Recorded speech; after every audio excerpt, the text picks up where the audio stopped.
এখানে আমরা কংগ্রেস থেকে মোটা 3 দলের থেকে আমরা দাঁড়াইছি এটা পঞ্চায়েত গঠন করবার লাগে ওই মোটার চিহ্ন ওদের আনারস আর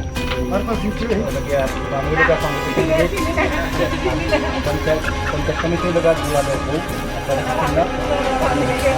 জেলা পরিষদের আমাদের অঞ্জন নন্দী বিজা থাকবো আর চিহ্ন একটা মোটা আমার চিহ্ন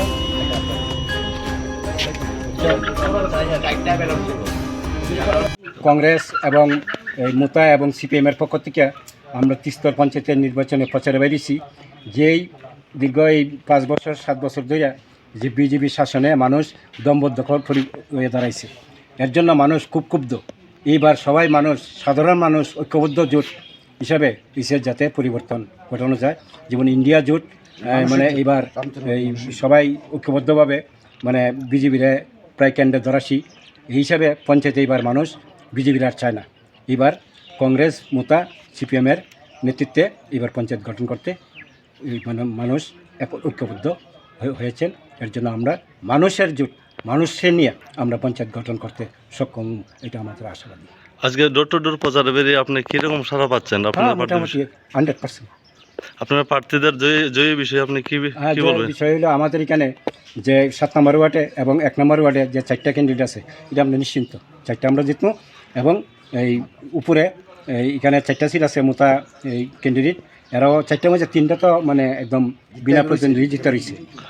আর 7টা আমরা 100% আমরা জিতবো এতে কোনো সন্দেহ নেই।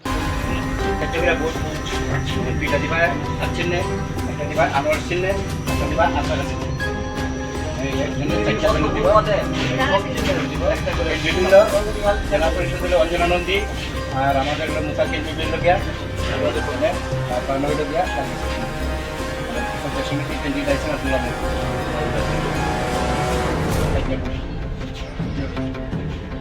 মন রাজ্য আমার শ্বশুর লোকিয়া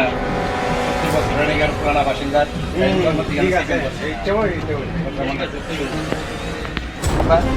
আর একটা হলো গিয়া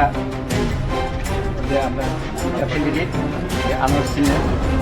আর হলো আসাদ আমরা বিরোধী মোতা কংগ্রেস আমরা